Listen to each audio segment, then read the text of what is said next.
ठीक है, तो आज जो हम स्टार्ट करने वाले हैं वो है कोऑर्डिनेशन कंपाउंड। ठीक है, तो कोऑर्डिनेशन कंपाउंड जो है ना, इनकी जो स्टडी आती है वो किसके अंदर आती है? कोऑर्डिनेशन केमिस्ट्री के अंदर। यानी जब हम कोऑर्डिनेशन कंपाउंड की स्टडी करेंगे, कोऑर्डिनेशन कंपाउंड की जो स्टडी होती है ये इनऑर्गेनिक केमिस्ट्री के अंदर आता है। तो इनकी जो स्टडी होगी ना, जो ब्रांच इससे रिलेटेड है वो होती है कोऑर्डिनेशन केमिस्ट्री। समझ में आई इतनी बात? ठीक है, तो इसके अंदर देखो, तो सबसे पहले हम देखेंगे कि कोऑर्डिनेशन कंपाउंड बोलेंगे किसको। ठीक है, तो कोऑर्डिनेशन कंपाउंड जैसे नाम से ही पता चल रहा है, कोऑर्डिनेशन तो एक तरह का क्या होता है, इनमें कोऑर्डिनेट है, बॉन्ड प्रेजेंट होगा। जिस टाइप के जो अपने को कंपाउंड मिलते हैं ना, जिनमें क्या होता है, कोऑर्डिनेट बॉन्ड प्रेजेंट होता है, तो वो किस कैटेगरी में आते हैं? कोऑर्डिनेशन कंपाउंड के अंदर। ठीक है, वैसे ये कोऑर्डिनेशन कंपाउंड है, ये सारे के सारे कॉम्प्लेक्स सब्सटेंसेस होते हैं, कॉम्प्लेक्स कंपाउंड होते हैं। जो आपने अभी पीछे डी ब्लॉक स्टडी किया उसमें हमने देखा था ना कि जो ट्रांजिशन एलिमेंट्स है वो कॉम्प्लेक्स फॉर्मेशन करते हैं। तो ज़रूरी नहीं है वो ओनली ट्रांजिशन जो एलिमेंट्स है वही कॉम्प्लेक्स फॉर्मेशन में इन्वॉल्व हो, कुछ और भी होते हैं। ठीक है, तो अब देखो, सबसे पहले हम कोऑर्डिनेशन कंपाउंड किसको बोलेंगे कि those compound in which central metal atom या metal ion is link to a number of neutral और ionic molecule by coordinate bond, known as coordination compound. ठीक है, तो इनके अंदर क्या होता है, जो सेंट्रल मेटल एटम होता है, ठीक है, सेंट्रल मेटल एटम होगा, वो किससे लिंक्ड होगा? किससे लिंक्ड होगा हमें पता है, या तो कोई क्या होगा, न्यूट्रल मॉलिक्यूल होगा, ठीक है, और या फिर आप क्या कह सकते हो, कोई एनायन होगा। ठीक है, ये दोनों क्या करेंगे, चाहे वो न्यूट्रल मॉलिक्यूल हो चाहे वो एनायन हो, वो क्या करेंगे, अपने जो लोन पेयर इलेक्ट्रॉन्स हैं उन लोन पेयर इलेक्ट्रॉन्स को क्या करेंगे, सेंट्रल मेटल एटम के एम्प्टी ऑर्बिटल के अंदर डोनेट करके उसके साथ क्या बनाते हैं, कोऑर्डिनेट बॉन्ड बनाएंगे। ठीक है, तो वो जो कंपाउंड अपने को मिलेंगे उनको हम बोलेंगे कोऑर्डिनेशन कंपाउंड। क्लियर हुआ? ठीक है, या फिर कई बार ये कह देते हैं कि कॉम्प्लेक्स आयन क्या होता है। ठीक है, बात एक ही है, कोई डिफरेंस नहीं है। ठीक है, कॉम्प्लेक्स आयन के अंदर बस ये बता दिया गया कि कोई भी जो आयंस है, यानी न्यूट्रल मॉलिक्यूल या जो एनायंस हैं या कोई आयनिक स्पीसीज जो है वो क्या कर रही है, सेम उसी तरह अपने पेयर ऑफ इलेक्ट्रॉन किसको डोनेट कर रही है, सेंट्रल मेटल एटम को, ठीक है, या सेंट्रल मेटल आयन को, जिसके ऊपर क्या होगा, कोई पॉजिटिव या नेगेटिव चार्ज प्रेजेंट होगा। तो जो स्पीसीज अपने को मिलेगी उसको हम कॉम्प्लेक्स आयन बोल देंगे। समझ में आई इतनी बात? तो कोऑर्डिनेशन कंपाउंड या कॉम्प्लेक्स आयन, बस इतना सा डिफरेंस है कि कॉम्प्लेक्स आयन बोल दिया तो उसके ऊपर क्या होगा, कोई चार्ज होगा, और सीधा कोऑर्डिनेशन कंपाउंड बोल दिया तो सीधी आपको सिंपल डेफिनेशन लिखनी है। ठीक है, उसके बाद हम बात करें तो ये जो कॉम्प्लेक्स आयन है या कोऑर्डिनेशन कंपाउंड है, ये कितने टाइप के होते हैं? 3 टाइप्स के होते हैं। ठीक है, तो नंबर फर्स्ट जो अपने को दिए हैं वो दिए हैं कैटाइनिक कॉम्प्लेक्स। कौन से दिए? Cationic complex. ठीक है, और जो कैटाइनिक कॉम्प्लेक्स कौन से होंगे, सीधी सी बात है, उसके ऊपर क्या होगा, पॉजिटिव चार्ज प्रेजेंट होगा, तभी तो कैटाइन वर्ड दिया गया। ठीक है, जैसे आपको यहाँ पे इसने एग्जाम्पल दिया किसका, हेक्साएमाइन कोबाल्ट का। ठीक है, तो इसके ऊपर अगर आप देखोगे तो आपको 3 पॉजिटिव चार्ज मिल रहे हैं। ठीक है, इसी तरह आप किसका एग्जाम्पल ले सकते हो, आयरन के साथ भी ले सकते हो ना। ठीक है, जैसे आपको पेंटाएमाइन आयरन दिया हो सकता है। ठीक है, चाहे 2 पॉजिटिव लो 3 पॉजिटिव लो, वो उसके ऊपर डिपेंड करता है। यानी ये एग्जाम्पल है जिसमें क्या होगा, जो कॉम्प्लेक्स दिया है उसके ऊपर पॉजिटिव चार्ज प्रेजेंट होना चाहिए। ठीक है, तो वो कॉम्प्लेक्स क्या होंगे, कैटाइनिक कॉम्प्लेक्स होंगे। क्लियर हो गया? उसके बाद जो सेकंड अपने को दिए हैं वो दिए हैं एनाइनिक कॉम्प्लेक्स। कौन से? Anionic complex. तो जो कॉम्प्लेक्स जो अपने को मिल रहा है जिसमें neutral molecule central metal ion को क्या कर रहे हैं, लोन पेयर इलेक्ट्रॉन डोनेट करके उसके साथ कॉम्प्लेक्स बना रहे हैं, उस कॉम्प्लेक्स पे क्या होगा, नेगेटिव चार्ज प्रेजेंट होगा। ठीक है, जैसे आपको यहाँ पे एग्जाम्पल दे दिया किसका, कोबाल्ट हेक्साक्लोराइड का। किसका दे दिया, कोबाल्ट हेक्साक्लोराइड। ठीक है, तो इसमें अगर आप देखोगे तो आपको यहाँ पे क्या मिल रहा है, 3 नेगेटिव चार्ज। समझ में आया? तो इस कॉम्प्लेक्स के ऊपर क्या है, नेगेटिव चार्ज है। इसी तरह आप कोई और एग्जाम्पल उठा सकते हो। ठीक है, हेक्सासाइनोफेरेट। ठीक है, ये दे दिया, तो इस पे क्या है, अपने को नेगेटिव चार्ज देखने को मिल रहा है। ठीक है, जो थर्ड टाइप्स अपने को दिया है वो दिया है न्यूट्रल कॉम्प्लेक्सेस का। किसका, न्यूट्रल कॉम्प्लेक्स, यानी जिस कॉम्प्लेक्स के ऊपर कोई भी जो चार्ज है वो प्रेजेंट नहीं होगा। ठीक है, तो उसको हम क्या बोलेंगे, न्यूट्रल कॉम्प्लेक्स बोलेंगे। जैसे आपको यहाँ पे दे दिया इसने क्या, ट्राईएमाइन ट्राईक्लोरो कोबाल्ट दे रखा है, तो यहाँ पे इसके ऊपर कोई भी चार्ज प्रेजेंट नहीं है, तो इसका मतलब क्या है, ये एक न्यूट्रल कॉम्प्लेक्स है। ठीक है, कोई डाउट है किसी को? या आप ये ले सकते हो यहाँ पे आयरन के साथ। ठीक है, अपनी मर्जी से आप बनाने सीख जाओगे एग्जाम्पल, इसमें कोई प्रॉब्लम नहीं है। ठीक है, तो इसके ऊपर भी कोई चार्ज प्रेजेंट नहीं है, तो ये क्या है, न्यूट्रल कॉम्प्लेक्स है। ठीक है, कोई डाउट? तो उसके बाद जो इसने अपने को जो टॉपिक दिया है उसी के अकॉर्डिंग हम सीरियल वाइज पढ़ेंगे जो बुक में दिए हैं। ठीक है, तो यहाँ पे इसने कोऑर्डिनेशन कंपाउंड और डबल साल्ट इन दोनों को कंपेयर किया है। वो एग्जाम में आया हुआ है 2 मार्क्स में question, right the difference between double salt and coordination compound. तो इन दोनों में हम थोड़ा सा डिफरेंस पढ़ेंगे, वो पढ़ना ज़रूरी है। ठीक है, तो जो डबल साल्ट होता है वो क्या होता है, ठीक है, और कोऑर्डिनेशन कंपाउंड है, इनमें तो हमें साफ ही दिख रहा है कि कोऑर्डिनेट बॉन्ड प्रेजेंट होगा। ठीक है, तो जो डबल साल्ट है ना उसके बारे में थोड़ा समझना ज़रूरी है। डबल साल्ट नाम से ही पता चलता है ना कि जिसमें 2 साल्ट प्रेजेंट होंगे। क्या होंगे? ठीक है, इसमें क्या होते हैं, 2 सिंपल साल्ट का ये मिक्सचर होता है जो क्या है, इक्विमोलर प्रोपोर्शन के अंदर प्रेजेंट होते हैं।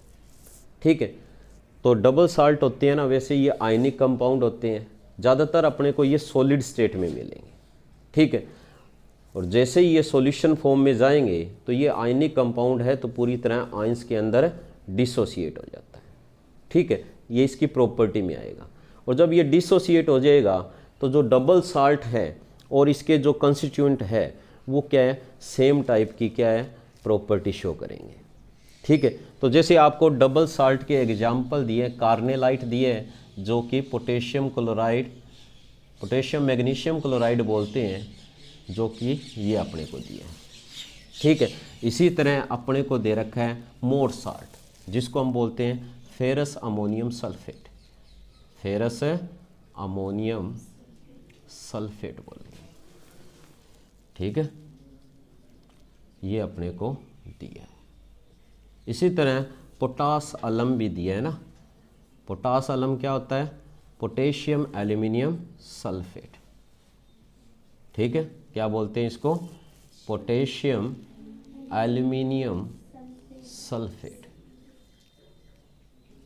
ठीक है, ये क्या है, ये डबल साल्ट के अपने को एग्जाम्पल दिए हुए। समझ में आ गई बात?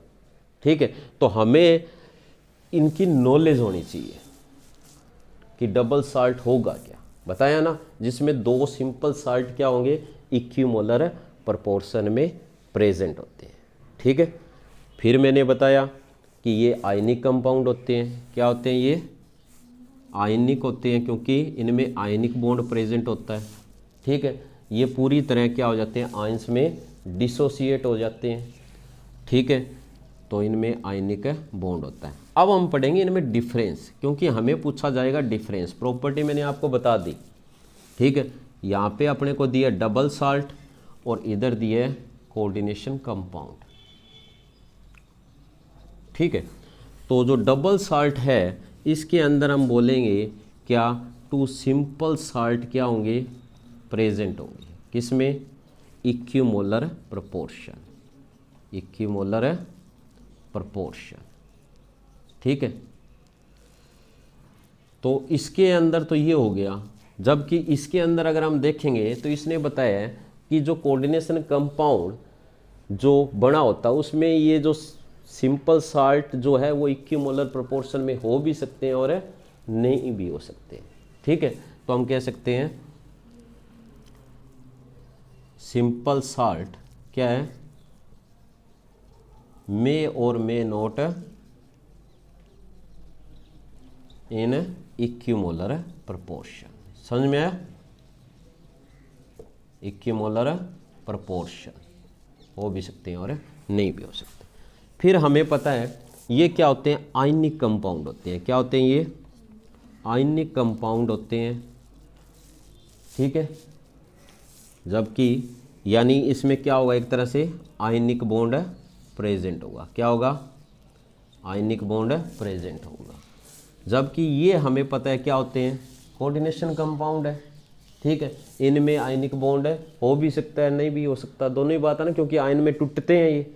ठीक है, बट इनमें कोऑर्डिनेट बॉन्ड तो जरूर प्रेजेंट होगा। इसमें कौन सा बॉन्ड प्रेजेंट होगा, कोऑर्डिनेट बॉन्ड प्रेजेंट होगा। समझ में आई बात, मेंशन वो जरूर करनी है।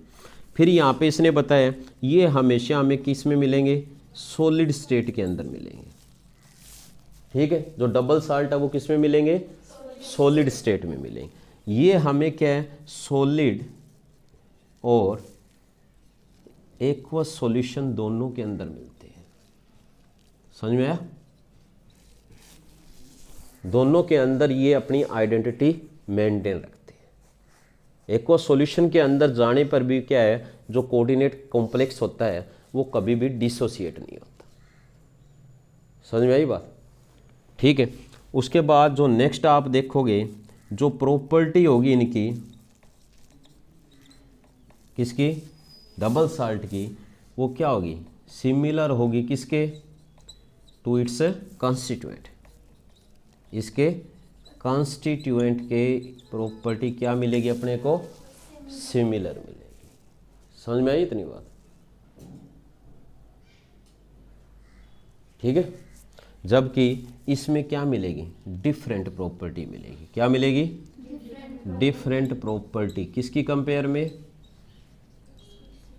Then constituent.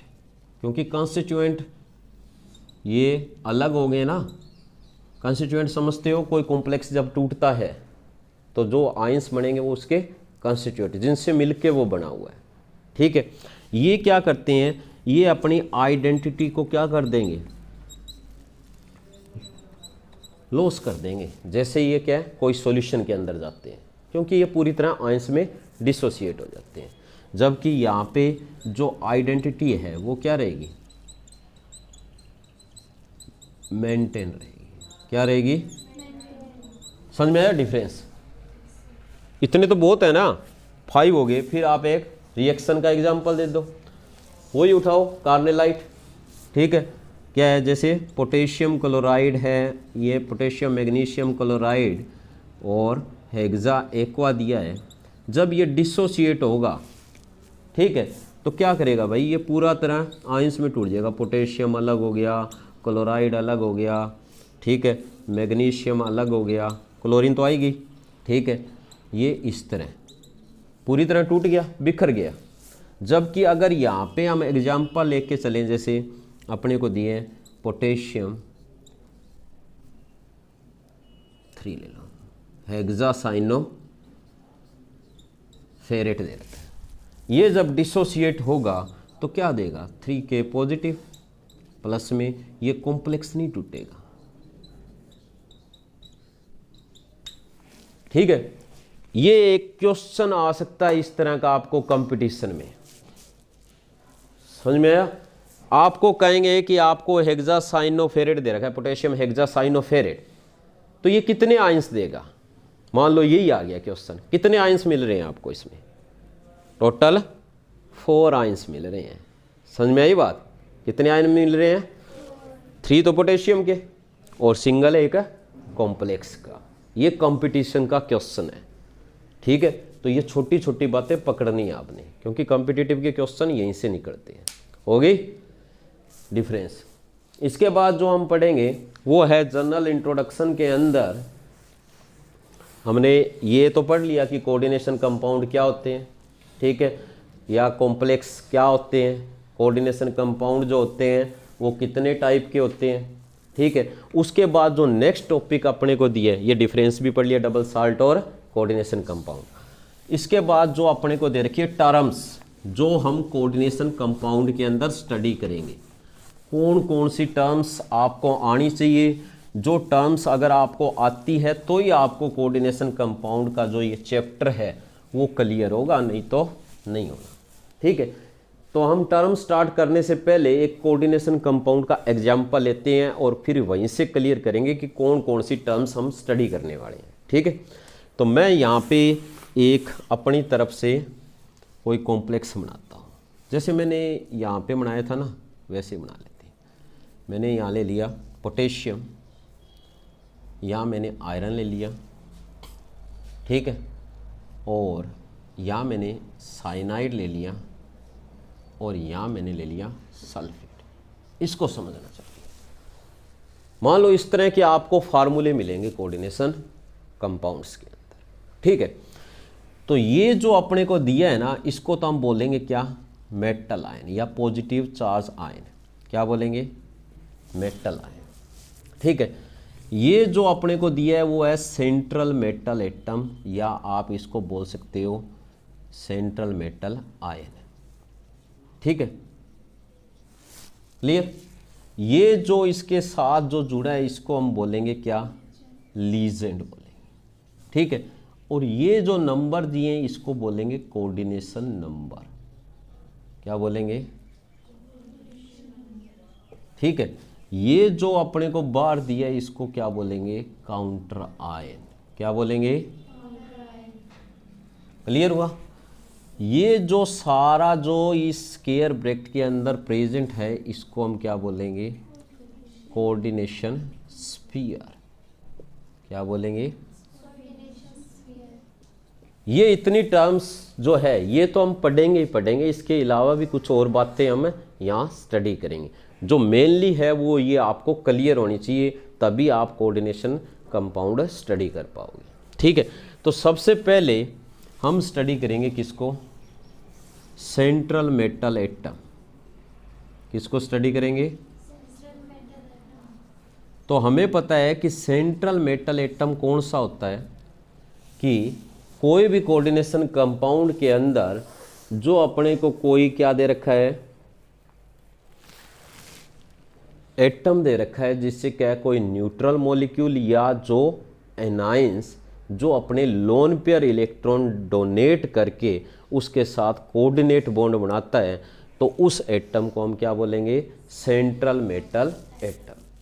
ठीक है, समझ में आया कि सेंट्रल मेटल एटम कौन सा होगा, that atom which receive the pair of electrons from neutral molecules are anion and form coordinate bond with it, ठीक है, is known as central metal atom। तो हमें पता है ये क्या होता है, ये क्या करेगा, लोन पेयर एक्सेप्टर होता है एक तरह से, लोन पेयर एक्सेप्टर कह दो, या आप क्या कह सकते हो, इलेक्ट्रॉन पेयर एक्सेप्टर, क्योंकि ये इलेक्ट्रॉन क्या करेगा, एक्सेप्ट करेगा, किससे, फ्रॉम लीजेंड से। लीजेंड से क्या कर रहा है, इलेक्ट्रॉन पेयर एक्सेप्ट कर रहा है, ठीक है, यानी लीजेंड इसके साथ क्या बना रहे हैं, कोऑर्डिनेट बॉन्ड बना रहे हैं। तो जो इलेक्ट्रॉन पेयर एक्सेप्टर होता है ना, जो इलेक्ट्रॉन पेयर एक्सेप्ट करते हैं, ठीक है, उसको हम क्या बोलते हैं, लेविस एसिड। क्योंकि जो लेविस एसिड है वो क्या होते हैं भाई, इलेक्ट्रॉन पेयर एक्सेप्टर होते हैं। समझ में आ गई बात। तो इस एग्जाम्पल में अगर आप देखो तो हमें जो यहाँ पे क्या मिल रहा है, आयरन। आयरन इस कॉम्प्लेक्स के अंदर क्या है, सेंट्रल मेटल एटम है, क्योंकि वो साइनाइड से ए पेयर ऑफ इलेक्ट्रॉन्स को क्या कर रहा है, एक्सेप्ट कर रहा है और उससे ये कॉम्प्लेक्स मिल रहा है। ठीक है, समझ में आई बात। उसके बाद बात आती है किसकी, लीजेंड्स की। लीजेंड्स या लीजेंड लिख सकते हैं। तो हमें पता है लीजेंड्स क्या होते हैं, ये कोई भी न्यूट्रल मॉलिक्यूल, न्यूट्रल या एनाइंस होते हैं, न्यूट्रल मॉलिक्यूल या एनाइंस होंगे जो क्या करेंगे, जो अपने पेयर ऑफ इलेक्ट्रॉन किसको डोनेट करते हैं, सेंट्रल मेटल एटम को, और उसको डोनेट करके उसके साथ क्या बनाएंगे, कोऑर्डिनेट बॉन्ड बनाते हैं। ठीक है, तो मतलब ये क्या करेंगे, लोन पेयर जो इलेक्ट्रॉन है, ठीक है, उसको क्या करेंगे, डोनेट करेंगे, यानी ये लोन पेयर इलेक्ट्रॉन्स डोनर होते हैं। ठीक है, तो जो इलेक्ट्रॉन पेयर जो डोनर होते हैं ना, उनको हम क्या बोलेंगे, यहाँ पे इसने बताया है लेविस बेस बोलेंगे। क्या बोलेंगे, ठीक है। तो ऊपर वाले जो एग्जाम्पल है उसके अंदर अगर आप देखोगे तो जो साइनाइड आयन अपने को दिया है, ठीक है, वो क्या है, जो साइनाइड दिया है वो क्या है, यहाँ पे लीजेंड है। क्यों, क्योंकि वो क्या कर रहा है, जो ये अपने को कॉम्प्लेक्स मिल रहा है उस कॉम्प्लेक्स के अंदर ये क्या कर रहा है, अपने पेयर ऑफ इलेक्ट्रॉन किसको डोनेट कर रहा है, आयरन को डोनेट कर रहा है, और आयरन को ये डोनेट करके उसके साथ क्या बनाता है, कोऑर्डिनेट बॉन्ड बनाता है। समझ में आ गई बात। तो ये सारे के सारे साइनाइड आयन है वो क्या है, लीजेंड्स दे रखे हैं। क्लियर हो गया, ठीक है। तो अब देखो हम लीजेंड्स के बारे में अभी डिस्कस कर लेते हैं। लीजेंड्स जो हैं ये कितने टाइप के होते हैं, ठीक है, वो सारी स्टडी करेंगे। तो लीजेंड्स क्या होते हैं, लेविस बेस होते हैं या इलेक्ट्रॉन पेयर डोनर होते हैं।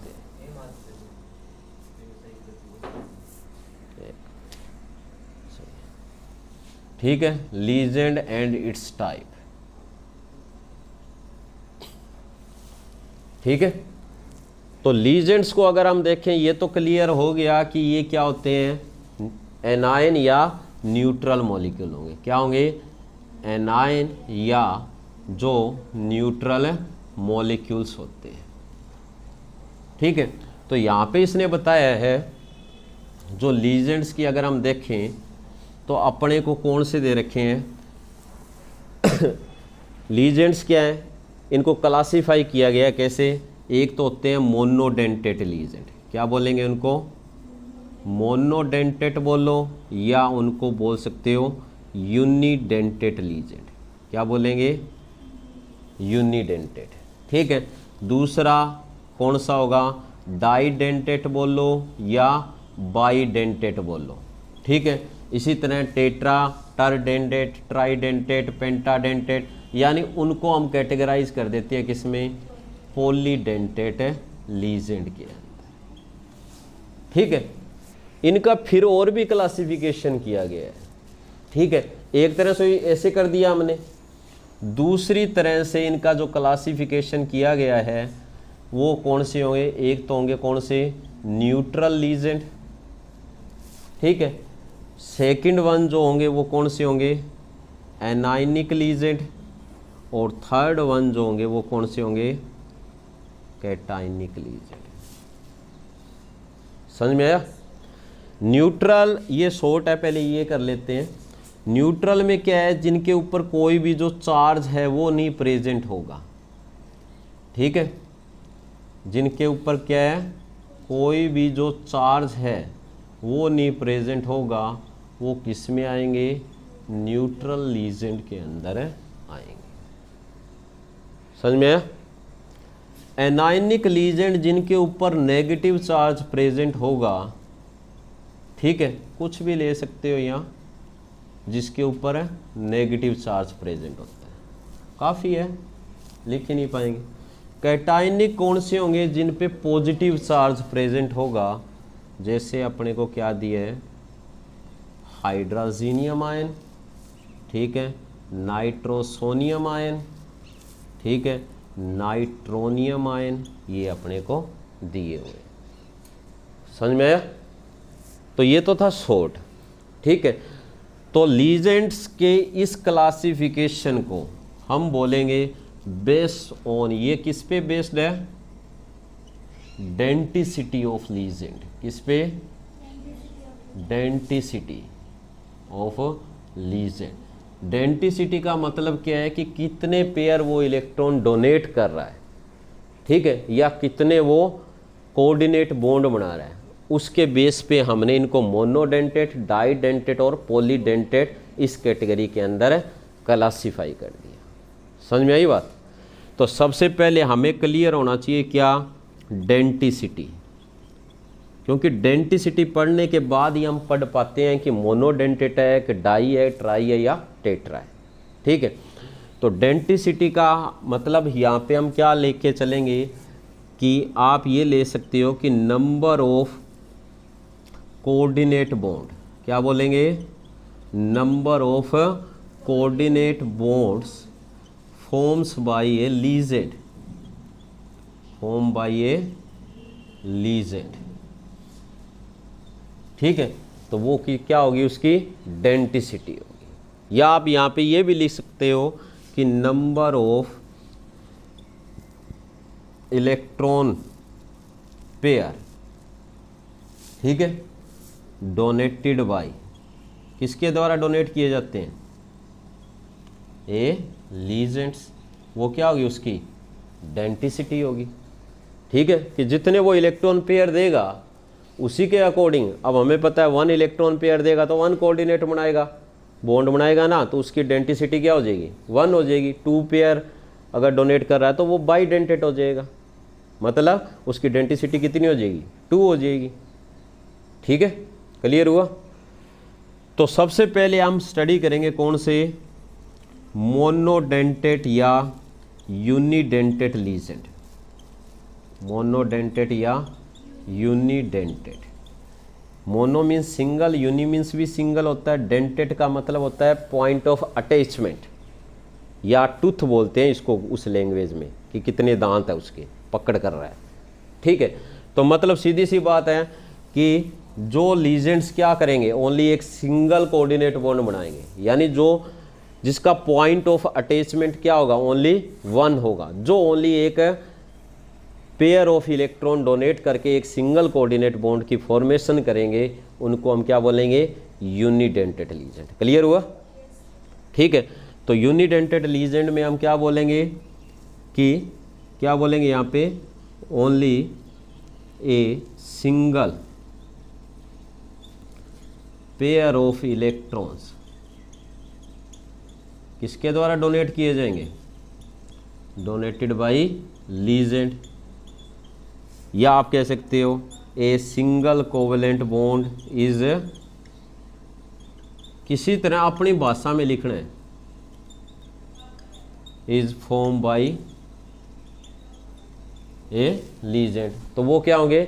यूनिडेंटेट या मोनोडेंटेट लीजेंड होंगे, ठीक है। तो जैसे अपने को एग्जाम्पल दिया है किसका? अमोनिया। अमोनिया दे रखी है ना, ठीक है। साइनाइड, फ्लोराइड, क्लोराइड, वाटर, ठीक है। समझ में आया? तो ये किस में आ जाएंगे? यूनिडेंटेट लीजेंड में आ जाएंगे, ठीक है।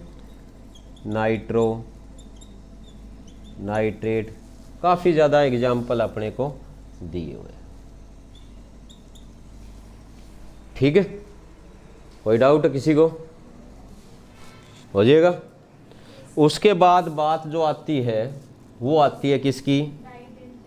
नहीं, अभी आप यहाँ पे इस देखो, वाटर को देखो, वाटर में लोन पेयर इलेक्ट्रॉन तो 2 है, बट एक ही सिंगल एटम पे प्रेजेंट है। तो मतलब ये है कि ये एक ही लोन पेयर अपना डोनेट करेगा, कभी दोनों के दोनों लोन पेयर इलेक्ट्रॉन डोनेट नहीं करेगा। रहेगा क्या? ये मोनोडेंटेट लीजेंड ही रहेगा। क्लियर हो गया? उसके बाद जो नेक्स्ट हम पढ़ेंगे वो है एम्बीडेंटेट लीजेंड, क्योंकि इसी से रिलेटेड है, ये पेपर में आया है। एम्बीडेंटेट लीजेंड क्या होते हैं?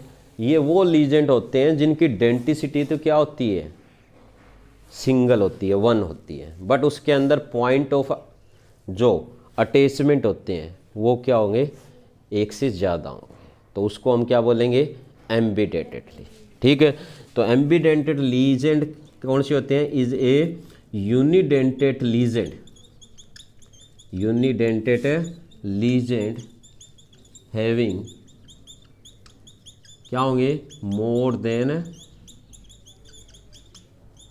वन डोनर एटम, एक से ज़्यादा क्या होंगे उसमें डोनर एटम प्रेजेंट होंगे। समझ में आ गई बात, तो उसको क्या बोलेंगे हमें, एम्बीडेंटेड लीजेंड बोलेंगे। ठीक है, तो जैसे अपने को क्या दे रखा है यहाँ पे, क्या दिया है, साइनाइड की हम बात कर सकते हैं, ये कार्बन के थ्रू भी लिंक हो सकता है और नाइट्रोजन के थ्रू भी लिंक हो सकता है।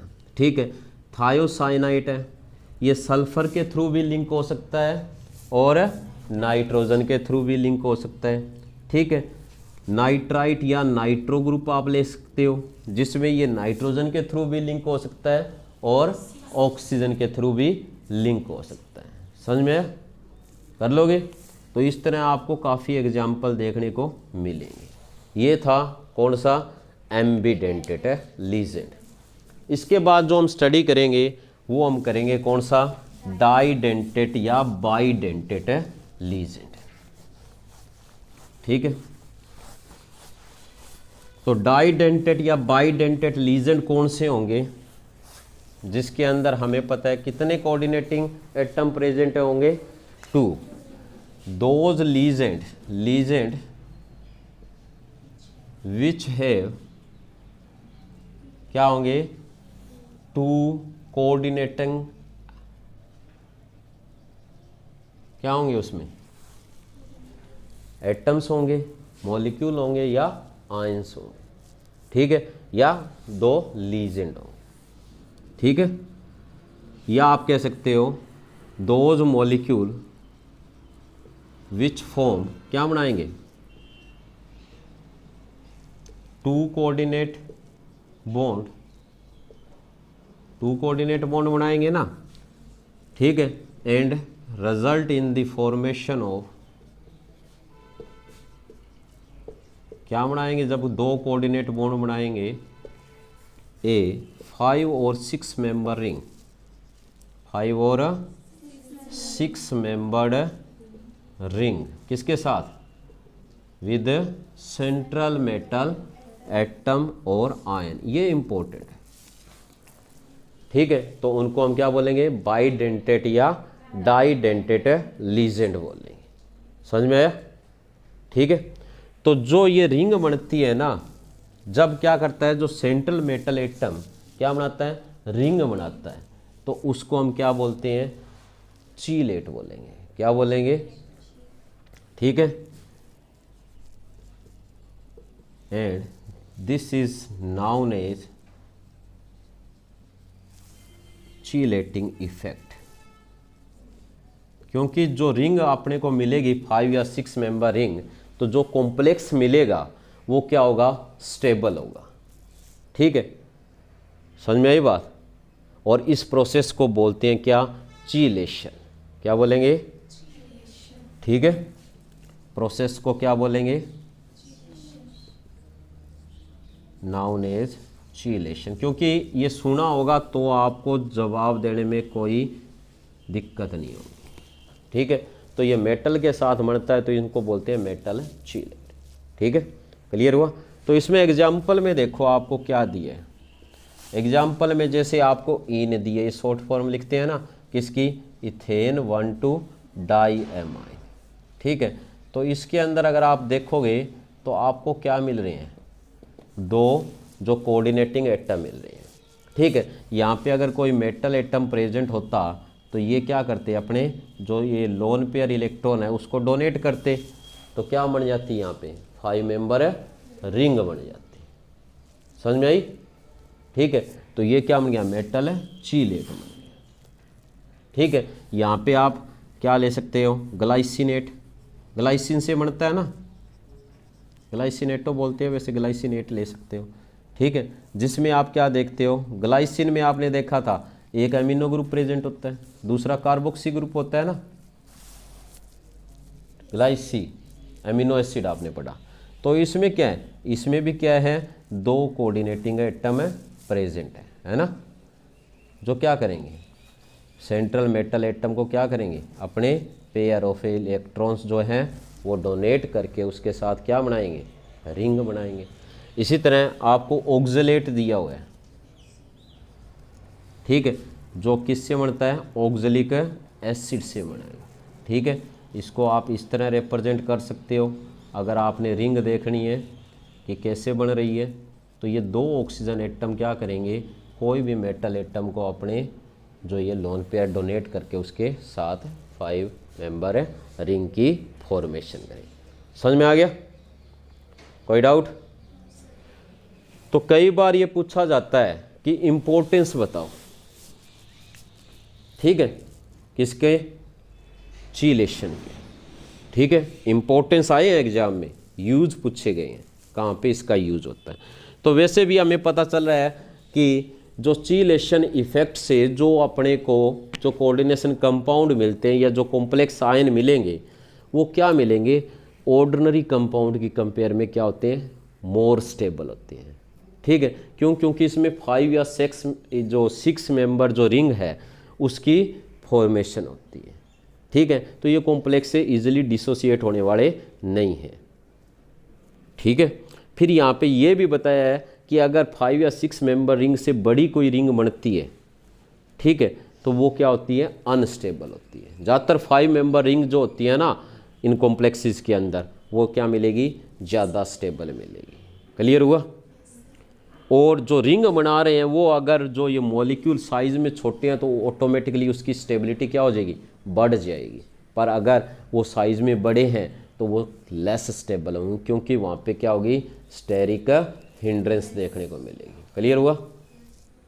तो अब हम देखेंगे कि इस चीलेशन के या जो मेटल चीलेट्स हैं उनके यूजेज क्या है और उनके इम्पोर्टेंस क्या है, ठीक है। तो इनके जो यूजेस दे रखे हैं अपने को चीलेट्स के या मेटल चीलेट्स के, ठीक है, किसी तरह पूछ ले आपसे। एक तो क्या है,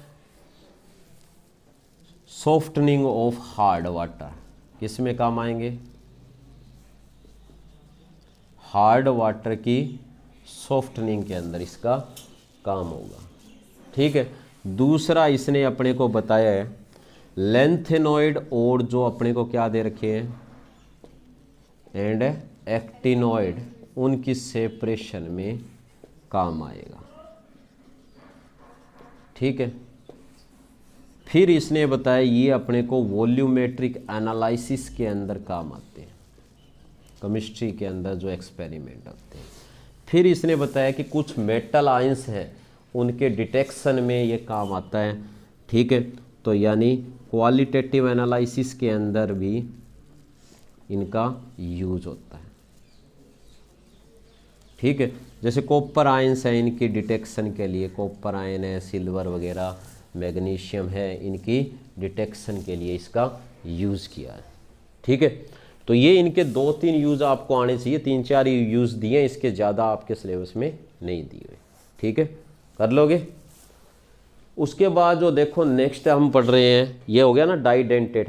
इसी तरह हम एग्जाम्पल करेंगे किसके, ट्राइडेंटेड, टेट्राडेंटेड और पॉलीडेंटेड लीजेंड्स के,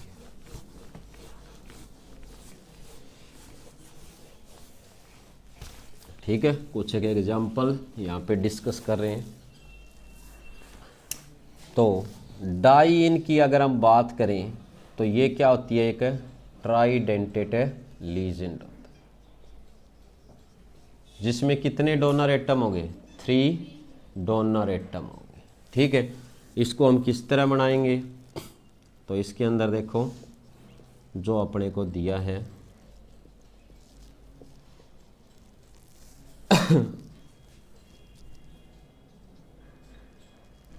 तो डाइइन का पूरा नाम क्या होता है भाई, पता है? देखो आप देख रहे हो N के साथ क्या जुड़ा है, इथाइल, और इसी के साथ क्या जुड़ा है, एमिनो ग्रुप जुड़ा है। तो ये क्या बन गई हमारे पास, मेन चेन बन गई ना ये। ठीक है, तो हमें पता है 1 2 2 पे क्या है, एमिनो ग्रुप है, तो इसको हम क्या बोलेंगे, N पहले लिखेंगे क्योंकि N के साथ है, फिर क्या है 2 एमिनो, क्या हो जाएगा, इथाइल हो गया। ठीक है, और फिर क्या आ जाएगा, इथेन 1 2 डाईएमाइन। समझ में आया, 1 2 डाईएमाइन। क्लियर है, कोई डाउट किसी को? तो इसके अंदर हम देख रहे हैं कि कितने डोनर एटम प्रेजेंट है, 3 डोनर एटम। ठीक है, तो उसको हम क्या बोलेंगे, ट्राइडेंटेट लीजेंड। ठीक है, तो ये हो गए डाइन, फिर अपने को दिए क्या, ट्राइन। ठीक है, तो उसमें क्या हो जाएंगे, 4 डोनर एटम प्रेजेंट हो जाएंगे। सेम यही आप ड्रॉ कर सकते हो इसमें। ठीक है, कितने हो गए, 3 हुई हैं, इधर बढ़ा दें।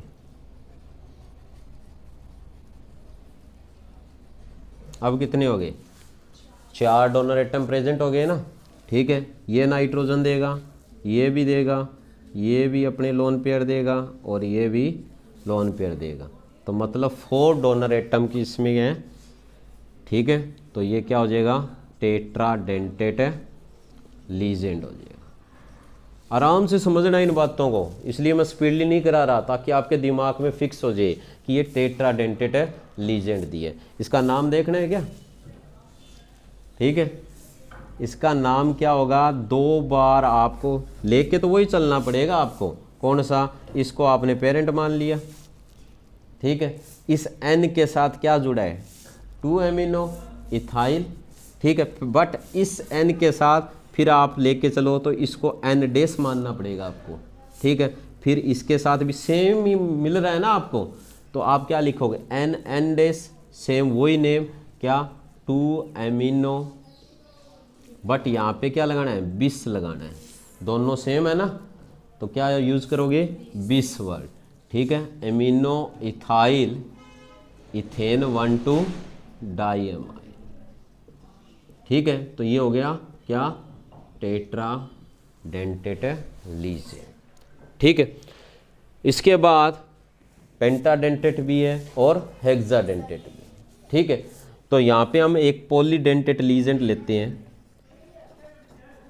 ठीक है, ये एग्जाम में आया है, कौन सा, इथाइलिन डाईएमाइन टेट्रा एसीटेट। ठीक है, तो उसमें क्या होता है भाई, अपने को दिए क्या, CS2 फिर N हो गई ना, इथाइलिन डाईएमाइन, और फिर यहाँ पे अपने को दिए 4 एसीटेट आयन। ठीक है, पूछा गया है 1 मार्क्स क्वेश्चन में कि इसकी डेंसिटी कितनी है। ठीक है, तो 4 तो ये एनायनिक ग्रुप हो गए और 2 ये लोन पेयर वाले हो गए। ठीक है, तो यानी ये क्या, एक हेक्साडेंटेट लीजेंड है। ठीक है, क्या ये, अगर आपको इसको पेंटाडेंटेट बनाना है तो हेक्साडेंटेट में तो सीधी सी बात है 4 नेगेटिव आ गया, क्योंकि 4 नेगेटिव वाले हैं। ठीक है, अगर आपने इसको पेंटाडेंटेट बनाना है तो EDTA लिख के 3 नेगेटिव लिख दो। ठीक है, मतलब होगा तो वही सेम, बस थोड़ा सा चेंज करना है, एक एसीटेट ग्रुप को कम कर दो। क्या करना है, एक जो एसीटेट ग्रुप है उसको हटा दो, तो ये क्या बन गया, पेंटाडेंटेट लीजेंड। ठीक है, अगर आप इसी को टेट्राडेंटेट बनाना चाहते हो तो 2 नेगेटिव कर दो। देखो किसी तरह हो सकता है, उलझना नहीं है इसमें, जैसे आपको दिया है उसको बस अरेंज करना सीखना है। ठीक है, CH3COO नेगेटिव, यहाँ H लगा दो, और फिर ये CH3COO नेगेटिव, और ये हाइड्रोजन। क्लियर हुआ? तो ये क्या है, टेट्राडेंटेट लीजेंड। कोई डाउट है तो बोलो अभी।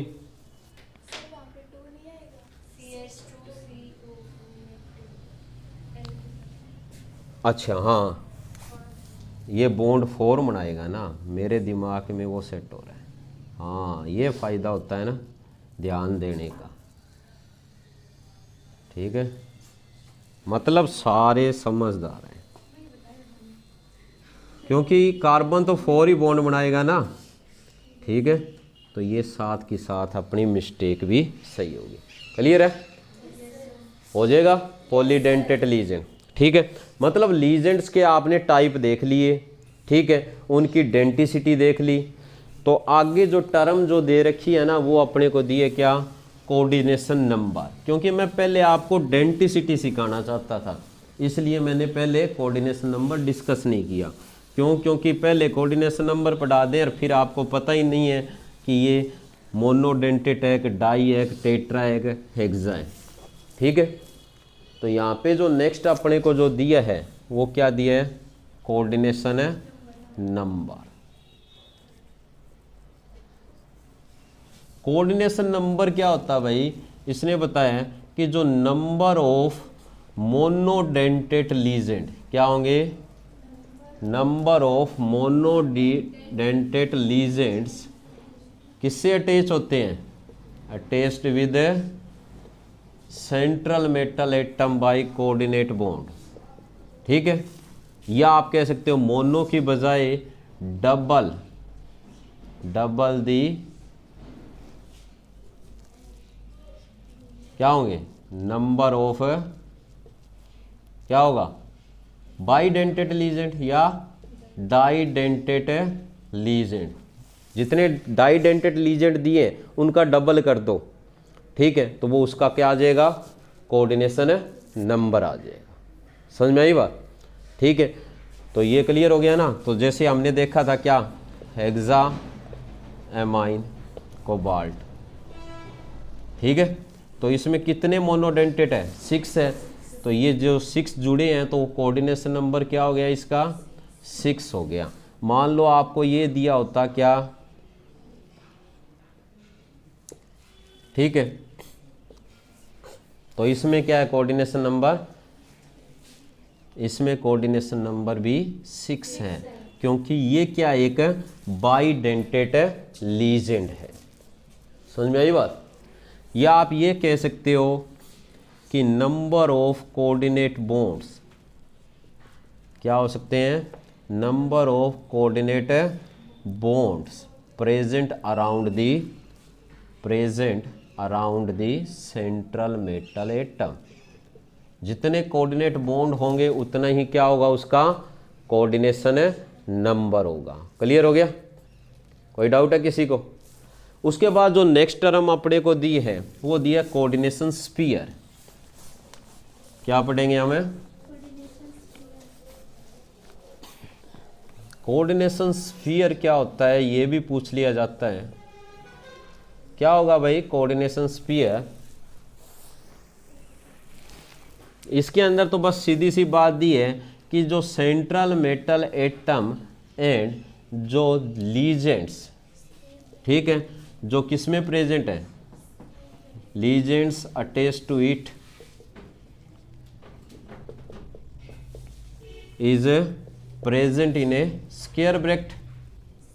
यही लिखते हैं ना हम, जो स्क्वायर ब्रैकेट के अंदर जो क्या है अपने को दिए हुए हैं, सेंट्रल मेटल एटम दिया है और उसके साथ जो लीजेंड्स दिए होते हैं, तो उसको हम क्या बोलते हैं, कोऑर्डिनेशन स्फीयर बोलेंगे। समझ में आ गया। ठीक है, तो यहाँ पे ये स्क्वायर ब्रैकेट के अंदर जो प्रेजेंट है वो क्या है, ये कोऑर्डिनेशन स्फीयर है। समझ में आया। ठीक है, अगर मैं इसको थोड़ा अरेंज कर लूँ, ठीक है, तो सेकंड वाली टर्म भी हम कर सकते हैं। फिर अपने को नेक्स्ट टर्म दिए क्या, काउंटर आयन। काउंटर आयन क्या होता है, काउंटर आयन क्या होगा भाई, जो आयनाइजेबल कोई भी जो आपको क्या दे रखा है, मॉलिक्यूल दे रखा है, जो क्या है स्क्वायर ब्रैकेट से बाहर रखा हुआ है। ठीक है, यानी क्या होगा, आयनाइजेबल, यानी जो आयंस के अंदर कन्वर्ट हो जाएगा, एनायनिक जो मॉलिक्यूल अपने को दिए हैं। ठीक है, प्रेजेंट कहाँ पे है, आउटसाइड दी स्क्वायर ब्रैकेट, जो स्क्वायर ब्रैकेट से बाहर जो अपने को दिया हुआ है उसको हम क्या बोलेंगे, काउंटर आयंस बोलेंगे। समझ में आया। तो यहाँ पे जो अपने को दिया है क्या, ये जो सल्फेट दे रखा है ये क्या है, काउंटर आयन है। क्लियर हो गया, ठीक है। उसके बाद जो अपने को दिया है वो दिया है कोऑर्डिनेशन पॉलीहेड्रा। क्या दिया है, कोऑर्डिनेशन पॉलीहेड्रा। क्या होता है भाई, यहाँ पे इसने बताया है कि जो कोऑर्डिनेशन जो स्फीयर के अंदर जो सेंट्रल मेटल आयन किसके साथ प्रेजेंट होता है, अपने लीजेंड के साथ एक डेफिनेट डायरेक्शन के अंदर अरेंजमेंट मिलेगी, जिससे क्या है पूरे जो कॉम्प्लेक्स को एक स्पेसिफिक ज्योमेट्री मिलती है। जो एक जो स्पेसिफिक ज्योमेट्री मिलेगी ना उसी को क्या बोलते हैं, कोऑर्डिनेशन पॉलीहेड्रा। ठीक है, तो इसके अंदर आप सीधा लिख सकते हो कि दी अरेंजमेंट, किसकी अरेंजमेंट है वो, लीजेंड्स की। ठीक है, अरेंजमेंट ऑफ लीजेंड्स अराउंड किसके, around the central metal atom in a definite direction giving a specific geometry. एक ज्योमेट्री मिलेगी ना, एक स्ट्रक्चर मिलेगा, ठीक है, is known as coordination polyhedra. ठीक है, तो फॉर एग्जाम्पल अपने को दिया है, जैसे हम यही ले लेते हैं जो अपने को किस में दिया है, कोऑर्डिनेशन स्फीयर के अंदर। तो हमें पता है कि जो कोबाल्ट हेक्साक्लोराइड ये आपको दिया हुआ है, ठीक है, तो हमें पता है ये क्या है। इस तरह कोऑर्डिनेशन पॉलीहेड्रा को आप कैटेगराइज कर सकते हो। कौन कौन सी ज्योमेट्री है, टेट्राहेड्रल हो सकता है, क्या है, टेट्राहेड्रल, ऑक्टाहेड्रल, ठीक है, स्क्वायर प्लेनर, ठीक है, स्क्वायर पिरामिडल, स्क्वायर प्लेनर, ठीक है, ट्रायगोनल, बाई पिरामिडल। ठीक है, तो ये ज्योमेट्री दी है। अगर इसकी बात करें तो इसकी जो ज्योमेट्री होगी वो क्या होगी, हमें पता है जो ये लीजेंड्स हैं, 6 लीजेंड्स जो हैं ये क्या एक डेफिनेट डायरेक्शन के अंदर प्रेजेंट। क्लियर हुआ, हो गया। उसके बाद देखो जो दूसरी टर्म्स अपने को दी है वो देखते हैं। ये हो गया कोऑर्डिनेशन पॉलीहेड्रा। दूसरी टर्म्स में अपने को दी है क्या,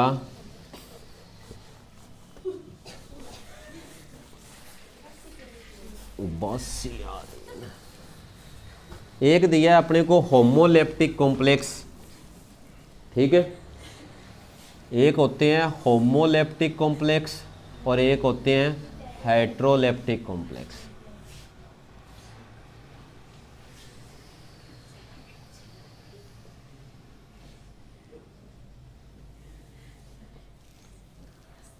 ठीक है, तो होमोलेप्टिक कॉम्प्लेक्स कौन से होंगे कि कोई भी आपको कोऑर्डिनेशन कंपाउंड दिया है जिसके अंदर सेम टाइप के लीजेंड्स प्रेजेंट हैं, जिसमें क्या होंगे, सेम टाइप के क्या होंगे, लीजेंड्स होंगे।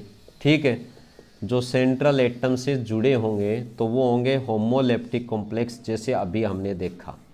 ठीक है, तो इसमें जो कोबाल्ट है उससे क्या है 6 क्लोरीन जुड़े हुए हैं ना, तो ये क्या है होमोलेप्टिक कॉम्प्लेक्स का एग्जाम्पल है, जिसमें क्या होंगे डिफरेंट टाइप्स के होंगे।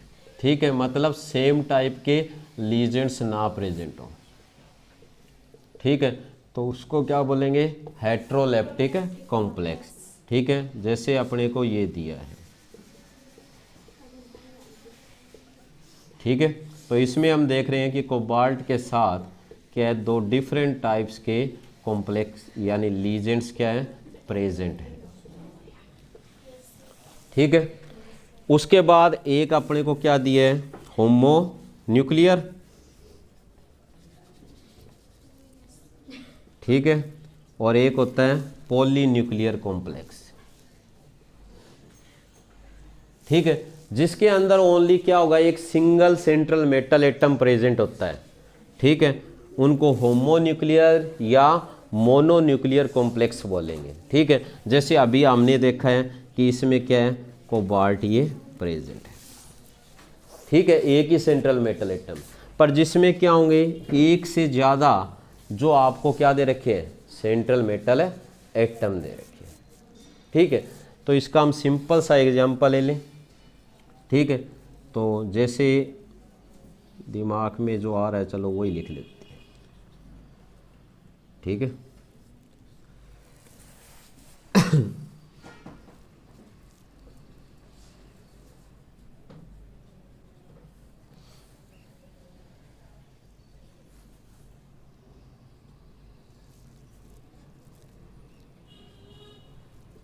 ये अपने को दिए। ठीक है, इस कॉम्प्लेक्स को अगर आप देखोगे तो इस कॉम्प्लेक्स के अंदर यहाँ पे इसने बताया है कि दो क्या है, सेंट्रल मेटल एटम प्रेजेंट है। ठीक है, तो ये क्या हो गया, पॉलीन्यूक्लियर कॉम्प्लेक्स हो गया। ठीक है, हो जाएगा। उसके बाद जो लास्ट अपने को दिए उसको हम देखें, ऑक्सीडेशन नंबर हम निकालेंगे किसका, सेंट्रल मेटल एटम का। ठीक है, तो जो नेक्स्ट टर्म है, चाहे वो ऑक्सीडेशन नंबर आप सेंट्रल मेटल एटम का निकाल रहे हैं, चाहे वो आप कॉम्प्लेक्स का निकाल रहे हैं। ठीक है, तो इसके लिए आपको एग्जाम्पल लेके चलना होगा। ठीक है, यही ले लेते हैं। तो जो ऑक्सीडेशन नंबर जो आप सेंट्रल मेटल आयन का निकालोगे वो किस तरह निकालोगे, यहाँ पे इसने बताया है कि जो आपको कॉम्प्लेक्स दिया है उस कॉम्प्लेक्स में कोई भी जो सेंट्रल मेटल एटम होता है, ठीक है, उसका जो ऑक्सीडेशन नंबर होगा वो क्या होगा, पहले हम क्या करेंगे, जो लीजेंड का जो ऑक्सीडेशन नंबर है, ठीक है, उसको असाइन करेंगे, उसको डिसाइड करेंगे जो लीजेंड का दिए। फिर अगर कोई मेटल आयंस प्रेजेंट है, ठीक है, उनके साथ उसको क्या करेंगे, सम करेंगे या इक्वेटिंग करेंगे, तब जो ऑक्सीडेशन नंबर अपने को मिलेगा वो किसका ऑक्सीडेशन नंबर होगा, सेंट्रल मेटल एटम का। जैसे ये अपने को दे रखा है, तो यहाँ पे हमें पता है कि पोटेशियम हमेशा +1 ऑक्सीडेशन स्टेट दिखाता है। ठीक है, तो जो 3 पोटेशियम है तो इसका +3 हो गया। ठीक है, क्लोरीन का हमें पता है कि -1 ऑक्सीडेशन स्टेट होता है। ठीक है, तो 6 क्लोरीन है तो कितना हो गया, -6 है। कॉम्प्लेक्स टोटल अपने को क्या दे रखा है, बिना कोई चार्ज के दे रखा है। ठीक है, तो हमें पता है कि माइनस के कितने हैं, 6 और प्लस के 3, तो बाकी कितने बच गए, प्लस के 3। ठीक है, तो ये जो +3 होगा ये किसका होगा, सेंट्रल मेटल एटम का होगा। समझ में आया। जैसे आपको यहाँ पे सिल्वर साइनाइड दिया होता, ठीक है, तो इसका अगर हमें क्या है, सेंट्रल मेटल एटम का ऑक्सीडेशन नंबर निकालना है, ठीक है, तो हम कैसे निकालेंगे, हमें पता है जो साइनाइड होता है उसका -1 होता है, तो 2 साइनाइड है तो क्या हो गए, -2 हो गए। सिल्वर जो है उसका हमें पता है +1 ऑक्सीडेशन स्टेट होता है।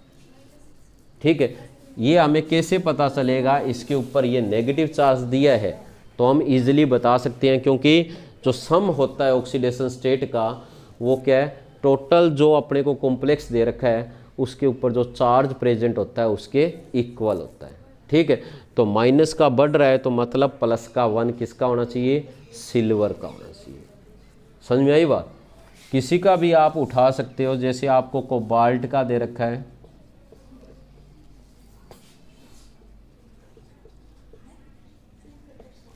तो इस तरह आपको कोई कॉम्प्लेक्स दिया है, ठीक है, तो इसके अंदर हम देख रहे हैं ये तो न्यूट्रल मॉलिक्यूल है जिसका 0 ऑक्सीडेशन स्टेट है। वाटर भी क्या है, 0 ऑक्सीडेशन स्टेट शो करता है।